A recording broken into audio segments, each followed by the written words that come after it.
Well, we finally made it to see the grandkids. So far, we've moseyed right along. The videos of other places should have been up by now by the time maybe you see this. Maybe it won't. They might be out of order because I have a tendency to tag things in. Like today, I'm going to cut the news, I think, for tomorrow. So if this is tagged in on my news, then you're liable to see some of this before all the other videos come up. But either or, we're moving right along. We are in Ossian, Ossian, Indiana. This is where my grandchildren, or two of my grandsons, live. I bought him a drone. I brought it up and gave it to him. And as I was sitting here yesterday showing him how to program it to the satellites, it has a home button where it'll come back automatically and land automatically, and I thought, well, that'd be an easy one for him to play with and have some fun with.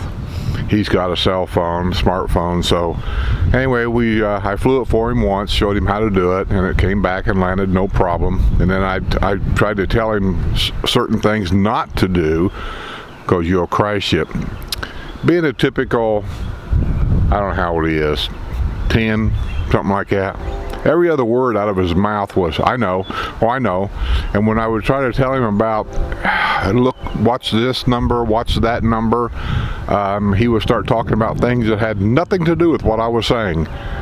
And I said, you better listen. I said, because I'm telling you, you're going to crash it, or it's going to be in one of these trees out here, and you're not going to be able to get it down. Oh, I know. Okay, so I gave it to him. He flew it. First flight, it went from where?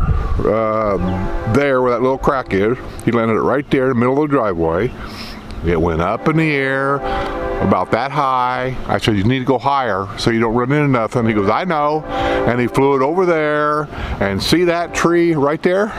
Well, way to the top of that tree up there is where the drone is. It's been up there since yesterday. And there's no way I'm climbing up there, and there's no way those limbs really will support anything. And I checked this morning, and it's still up there. So there you go. Kids, right? Hi everybody, this is Skip, going to do the Village's news, and today I have my partner that's going to help me do the news, and he is? Scooter! This is Scooter, my grandson. We are in Ossian, Indiana, is that right? Ossian? No. What is it? Indiana. But I know it's Indiana, but it's Ossian, right? Ain't that the name of your town, Ossian? You can call it that. It's Ossian, Indiana. That's where we're at. All right, here we go with the news. Woman's purse stolen from vehicle at recreation center in the Villages. I've said it time and time again. You just have to keep repeating it, I guess. Sumter County Sheriff's Office has stepped up patrols at Colony Cottage Recreation Center after a car was burglarized. The vehicle was burglarized while parked between 7 and 8 p.m. Wednesday at the recreation center. A window of the vehicle was broken and a woman's purse was taken. Never ever leave valuables in your golf cart and walk away, or never leave valuables in your car and walk away. I know the Villages is a retirement community, but there are some disturbed people in and around the Villages. All roads in the Villages are public access. These are not restricted in any way. So that grocery store that's over there by the recreational center here at the Colony Shopping Center, that's open to the public. Anybody can drive in and out of the parking lot there at Colony, or any of the other recreation centers for that matter. And if somebody's down there that's up to no good, he looks in a car, he sees a purse, he sees a billfold, he sees a laptop computer. That laptop computer can disappear in a minute. So don't leave any valuables in a car that can be stolen. Right? Right. Right.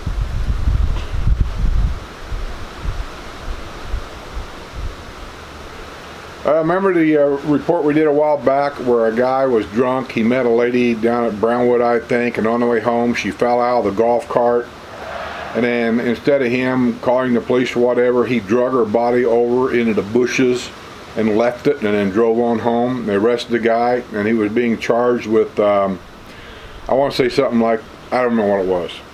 But anyway, he got a lawyer and was trying to get off. And I said, it's a good thing I'm not on that, in that trial. Good thing I'm not one of the jurors because I'd find him guilty no matter what. I'd be the guy they'd hate because I'd find him guilty. Well, apparently he got off with probation. And I just find it disgusting in the law business that somebody can do that intentionally to somebody else and then get off on probation. It's just awful. So anyway, ARC split votes on monstrous garage at center of battle in the Villages. That's over in Tall Trees. A guy, I don't understand really what's going on. The guy went to ARC, which you have to go to get approval to get anything major done to the structure of your house. This guy did that. He got approval to add on to the garage of his house. And I guess it's a big garage he's adding on to. The neighbors started complaining. Now, I'm not taking either side. I'm just saying I don't understand what's going on here. The neighbors started complaining about the garage. I don't know if it's the size of the garage, the way it's being built, I don't know. But they taken it to committee where they talk about it and argue about it and whatever. Well, the guy that is getting the garage built didn't show up. I'm not sure legally that he even has to show up. And anyway, he got a lawyer in Ocala. And the lawyer's advising him what to do, what not to do. And so anyway, the construction project's going on. I guess I don't understand, the part I don't understand is once he got approval from ARC, I don't think anybody's opinion means anything from that point on.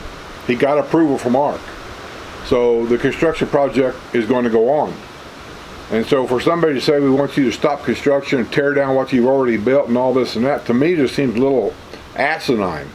I don't see any of that happening at all, so I don't even know why they're wasting their time, truthfully. But like I say, I don't know the whole story, but you can find it. A woman arrested in the Villages after drinking all day and then getting pushy. Villager's daughter-in-law serves as guest conductor with New Horizons Band. Villages Honor Flight's second flight for 2019 set for next month. Blue heron at sunset. Oh, it's a picture of a blue heron over there at Lake Sumter at the sunset. By the way, if you have never been over to Lake Sumter along the golf cart trail on the other side of town, there's a little pull-off area, kind of like a rest stop on a highway for golf carts. And it's right on this side of the big lake over there, the Sumter Lake. And I've never really been there at night. I've seen pictures of it because I'm not big on sunsets or sunrises. I don't really care. They come up every day, they go down every day. But they say that the sunset there is picturesque. And so if you're ever down for a visit, I would suggest to go there and watch the sunset. You ever seen a sunset? No. No? You know what I mean when I say sunset? Yeah.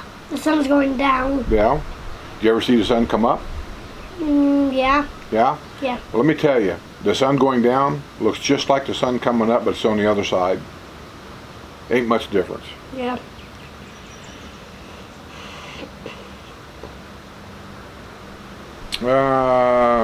Hydrangeas are in full bloom. Growth of the Villages taking its toll on rest of Sumter County. Let's read that. I don't know what that means. Sometimes there's a lot of people that complain about things, but they don't really have the facts. We're having problems with all the growth. Every time I leave my home, I have to get out on Highway 301, which is getting almost impossible weekdays. The other traffic is getting worse, I'll admit that. The big question to the Morris family: who is going to pay for my car that gets just beat up and sandblasts? I don't know what that means. My windshield is cracked because of dump trucks throwing rocks. Where does that become the Morris's problem? See, people make stupid, ridiculous statements, in my opinion. Morse is they're land developers. That's what they are. They buy land, they get the approval from, in this case, Sumter County and Wildwood to develop it. The infrastructure gets put in, and then houses get built, and then they get sold. So if there's a dump truck going down there, they come under DOT regulations. If there's a dump truck that has what's called a leaky load, in Florida, I'm sure they have the same rules they do in Indiana. That dump truck operator and or the company can be held responsible for your vehicle. Morse has nothing to do with it. The state of Florida has nothing to do with it. It's that dump truck or the dump truck company that can be held responsible for damages done to your vehicle because of a leaky load.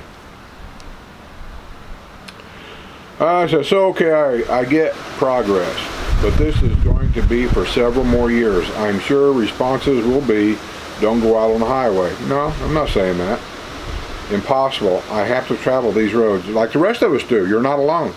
I don't work anymore, but I still got to travel 301. That's where I store my motorhome. It's on off 301.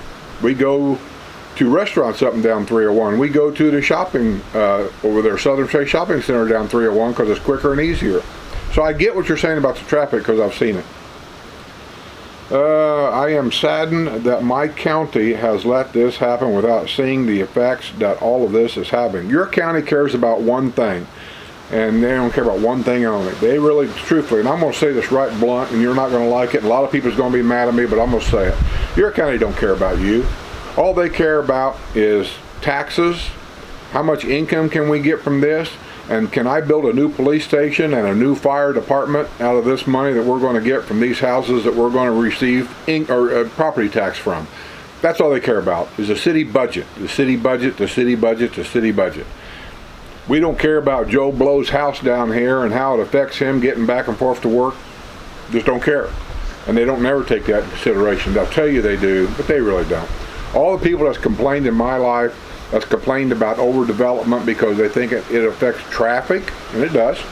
They say it affects the water reserves, and it does. And all these things, air pollution, and there's more. All these things that are legit, I've never seen one land development project in my lifetime ever come to a halt because of it. Why? Because they're going to make money from it. And that's the end of the game. But I get what you're saying.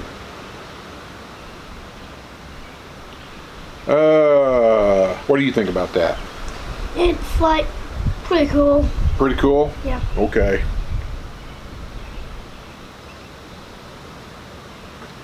Let's read about maybe one or two more, and then we'll call it quits, okay? Okay. Well, your brother, we can't find his drone. It was in the tree yesterday. I went over to look today to see if maybe the windstorm here blew it down a little bit. I can't find it. You couldn't find it either, could you? Nope. But it was up there yesterday, right? Yeah. We don't know what happened to it. Okay, let's get rid of this one, and let's go find another one. It's harder for me to find Village's news because I travel, and the news, the one I've been using, follows me. And so if I'm in Indianapolis, I get Indianapolis news. If I'm in Birmingham, Alabama, I get Birmingham, Alabama news. But I still have the good old villagesnews.com. Let me see. Let me go back to it.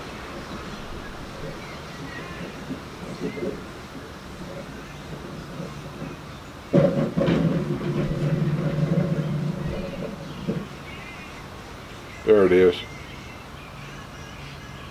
There it is. Well, I got a lot of it on here. I've been saving it. I got way too much. I'll go to the newest one. Owner of popular local Italian restaurant nabbed in human trafficking sweep. Yeah.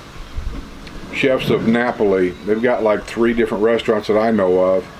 And one of the, I don't know if they're brothers or what, but one of them got nabbed for human trafficking. I've never really cared for Chefs of Napoli anyway, so it doesn't affect me. My only problem with Chefs of Napoli was it wasn't the food. It wasn't the price. They got tables and chairs in there so packed in there that you're literally a foot from the person maybe next to you eating dinner, and I just don't like that. Not that I got anything against anybody. I just don't like being that close to people I don't even know. I'm hearing conversation, especially nowadays. People are just rude. They want to talk on their cell phones in the middle of dinner. You could be in a library and the phone will ring. Hello. Oh, how you doing? Oh, I'm in the library. They just talk and talk and talk. And I'm sitting there listening to somebody's conversation. You know what? I really don't want to hear your conversation. I don't care anything about you or your family or anything else going on that I need to hear. So, you know, the idea of people are just addicted to these things. They don't know how to turn them down, or they damn sure don't know how to just shut them off. What do you think about that? It's pretty awesome. Yeah. Yep. Don't you think these are getting kind of annoying? Yeah. Yeah. When you go to a restaurant, do you see people talking on them all the time? Yeah. Yeah. Here's a story about that garage I was telling you about there in Tall Trees. Let me see what it says. Maybe it'll explain a little bit. I'm trying to get down to the nitty-gritty of this thing. We don't care about the beginning of the argument. The villagers attend. Oh, here we go. The villagers attend Friday's meeting of the Community Development District 6 Board of Supervisors in an attempt to halt Martin Eisner's massive garage expansion at 2370 Five Forks Trail. However, Eisner was a no-show. Legally, I don't think he has to show. This isn't a court. It's not a subpoena. Eisner's attorney, Stanley Plappert of Ocala, asked for a continuance until the board's July 19 meeting. Plappert asked for a continuance because he will be traveling. He asked for the continuance 2 days prior to Friday evening's meeting. I can smell what's going on there, can you? Board members indicated that they will be traveling in absence from the July 17 meeting, so there won't be a quorum. Thus, the Eisner item would not be heard until August. By the August meeting, the construction will be complete. So that's what I'm saying. What? He ain't gonna tear it down. He already got the approval. She predicted Eisner's lawyer might file continuance over and over and over in order to avoid being made to answer in the case. Let me get on down here to some more stuff. Those in the room today had 2 days notice to be here. We showed up. That is a good point. Village of Mallory Square resident. I don't know why he's there. He don't even live there. Bill Linover, who attended the meeting and was not part of the Tall Trees group, offered his opinion. Your opinion means nothing. You're not even in your neighborhood, so this doesn't affect you whatsoever. So why don't you vote today? I think you ought to sit down and just be quiet. Angela Broughton, who described herself as dating Eisner, said he is suffering from an orthopedic injury and is experiencing mobility issues. Hence, he could not attend Friday's meeting. She claimed the neighborhood brouhaha over the garage has gotten so contentious that Eisner has had a threat on his life. I don't believe that. I think people, once again, I think are just kind of like making up stuff.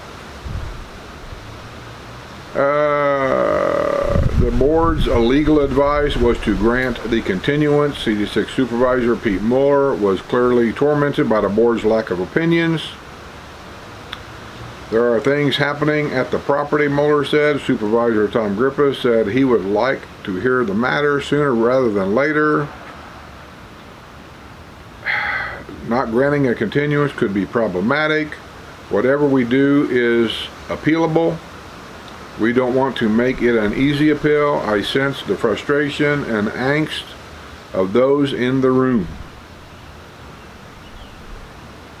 Supervisor Linda Gretzik made a motion to grant the continuance, but said she would like to see if a special meeting could be scheduled that would fit the schedule of board members and Eisner's attorney.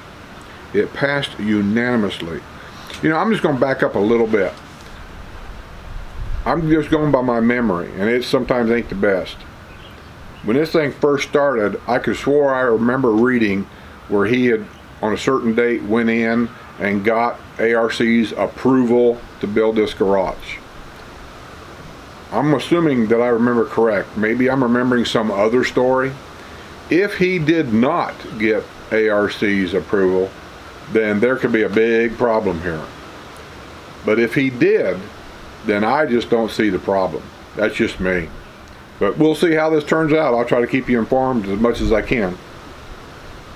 Okay, what do you think? Think he'll be allowed to build a garage or not? Yeah. Yeah? Yeah. There's a bill on the governor's desk that remove a local control over tree removal. Villager vows to put Little White Cross back in his yard despite complaint. Well, you may or may not. It just all depends. It's considered to be yard ornament. There's specific rules against that.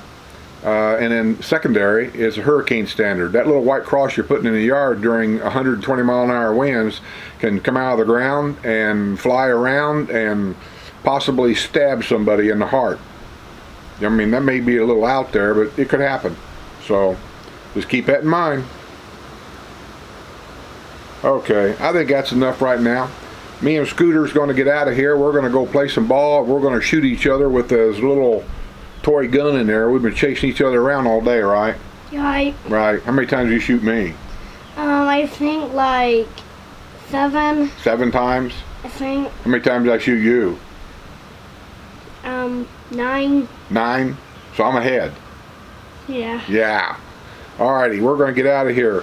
So I'm going to finish this report by letting Scooter sign off. And what do you say, Scooter? See you on the other side. Yeah.